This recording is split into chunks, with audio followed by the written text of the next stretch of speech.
Hi friends, welcome to icon kitchen. ఈరోజు మీకోసం పాలకూర పప్పుని ఎలా చేసుకోవాలో చూపిస్తాను. అది కూడా శనగపిండి కలిపి వేయకుండా చిక్కగా ఎలా రావాలో చూపిస్తాను. దానికోసం ముందుగా ఒక 2 గ్లాసుల దాకా కందిపప్పుని కడిగి దీంట్లోకి నీళ్ళను పోసుకొని ఉడికించుకోవాలి.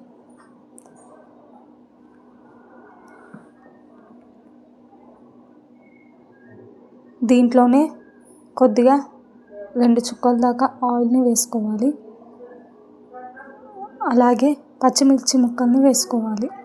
కొన్ని ఎక్కువనే వేసుకోవాలి. కారం తక్కువ ఉంటే తక్కువ వేసుకోవాలి. వేసుకొని ఉడికించుకోవాలి. దాని తర్వాత పాలకూరని కట్ చేసుకొని వాటర్లో మంచిగా కడుక్కొని పక్కన పెట్టుకోవాలి.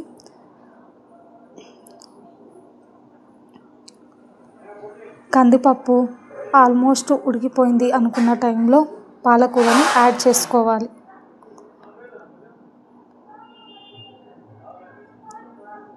చూడండి, ఇలా ఉడికినప్పుడు కడుక్కొని పెట్టుకున్న పాలకూరని యాడ్ చేసుకోవాలి. అలాగే దీంట్లోకి టమాటా ముక్కల్ని కూడా యాడ్ చేస్తానండి. చూపించేది స్కిప్ మిస్ అయిపోయింది, మీరు వేసుకోండి.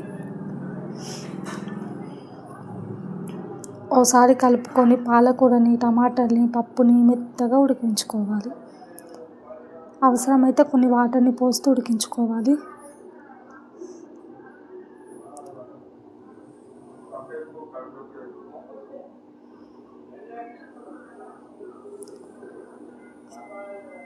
చూడండి, ఇప్పుడు దీంట్లోకి కొంచెం అంత పసుపుని వేసి మరి కాసేపు ఉడికించుకోవాలి.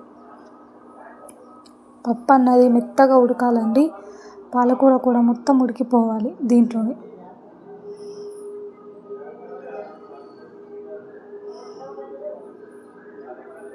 కుక్కర్లో వేయాల్సిన అవసరం లేదు, బగోనీలైనా ఉడికిపోతుంది. చూడండి, ఇలా మెత్తగా ఉడికాక దీన్ని రుబ్బుకోవాలండి. పప్పు గుత్తితోని రుబ్బుకుంటే సరిపోతుంది. మొత్తం పాలకూర, పప్పు, టమాటాలు, మిరపకాయలు అన్నీ మెత్తగా అయిపోయి రుబ్బుకోవాలి. తర్వాత స్టవ్ మీద ఒక బౌల్ పెట్టుకొని దీంట్లోకి ఒక 2 పావుల దాకా ఆయిల్ని వేసుకొని టీ స్పూన్ అంత ఆవాలు, టీ స్పూన్ అంత జీలకర్రని వేసుకోవాలి. చిటపటమన్నాక దీంట్లోకి కొన్ని వెల్లుల్లి, కొన్ని పల్లీలని వేసుకోవాలి. పల్లీలు ఇలా కూడా వేయచ్చు, లేదు అంటే నానబెట్టుకొని కూడా వేసుకోవచ్చు. ఇవి బ్రౌనిష్ కలర్కి వచ్చాక ఇప్పుడు దీంట్లోకి ఉడికించుకొని రుబ్బి పెట్టుకున్న పప్పుని వేసేసుకోవాలి. పసుపు వేయాల్సిన అవసరం లేదు, ఆల్రెడీ మనం పసుపు వేసుకున్నాం కాబట్టి. ఒకసారి కలుపుకొని దీంట్లోకి కొన్ని వాటర్ని యాడ్ చేసుకోవాలి. నీళ్ళు పోసింది స్కిప్ అయిపోయిందండి వీడియో. చూడండి, వాటర్ని యాడ్ చేసి హై ఫ్లేమ్ మీద ఒక 2 మినిట్స్ మరిగించుకోవాలి, అంతే.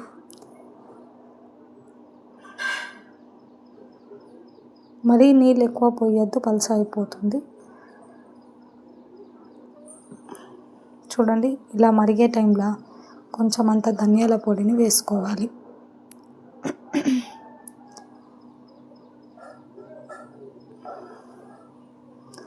అంతే రెడీ. పాలకూర పప్పు చాలా టేస్టీగా ఉంటుందని శనగపిండి వేయకుండానే ఇలా కూడా చేసుకోవచ్చు. చిక్కదనం అనేది అలాగే ఉంటుంది.